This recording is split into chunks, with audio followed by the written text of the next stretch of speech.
channel. Today I'm going to be sharing with you my favorite vegan and gluten-free banana muffin recipe. So this is what we're going to be making today. The ingredients are all fairly simple. Make sure that you do use very ripe and spotty bananas when you make these so that the sweetness really does come through.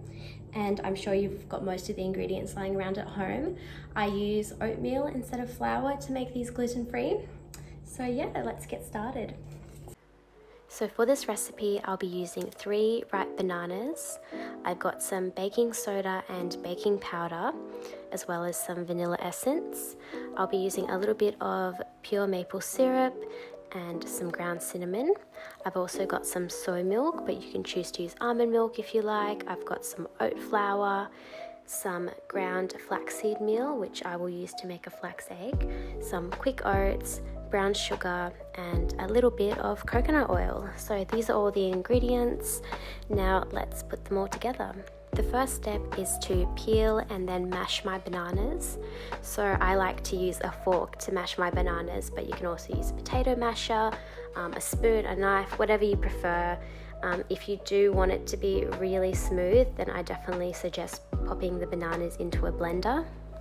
So once you've got the desired consistency for your bananas, I move on to making my flax egg because you have to let it sit for a few minutes. So to make my flax egg, I use 2 tablespoons of ground flaxseed meal and add 6 tablespoons of water. I mix it all together and let it sit for about 5 to 10 minutes. I pop that to the side and move on to adding the rest of the ingredients. So I add my vanilla essence along with my maple syrup, and I mix that all together and then add my soy milk. You can use any milk that you like. I find almond milk also works really well in this recipe.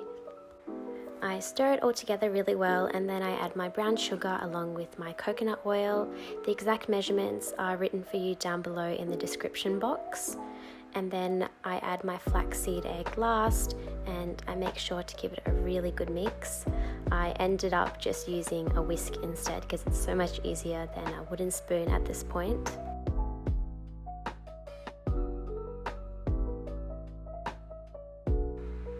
I can now move on to adding my dry ingredients. So first off, I like to add my baking soda and my baking powder, and then I start to add in my oat flour. So if you don't have oat flour on hand, you can just make it using oatmeal. So all you do is pop your oatmeal into a blender and just keep blending it until it becomes really, really fine. And of course, to finish off, I add a teaspoon of ground cinnamon and some dark chocolate chips. And I like to cut up my dark chocolate chips just like I do in all my videos. I use a lint block of dark chocolate and I cut it up into all different bits and pieces and just pop it into the mixture and mix it through really well.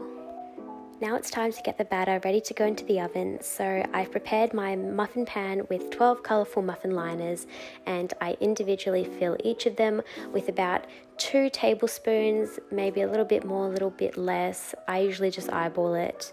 If you want to be really precise, I suggest using an ice cream scoop if you've got one at home. To finish them off, I add a few walnuts on about 6 of them, and then the other half I like to leave plain. You can also add some brown sugar over the top, or you can sprinkle some shredded coconut. It's totally up to you. And then I bake them at 160 degrees Celsius for about 25 to 26 minutes. Once they're out of the oven, I let them cool for about 30 minutes and then they're good to go. I love to have these with a little bit of peanut butter. You can have them as a quick snack on the go or even with a cup of coffee for brekkie. They are honestly so delicious and really fluffy and soft considering there's no flour used in this. So let me know how you go with this recipe, and I hope you love this recipe as much as I do.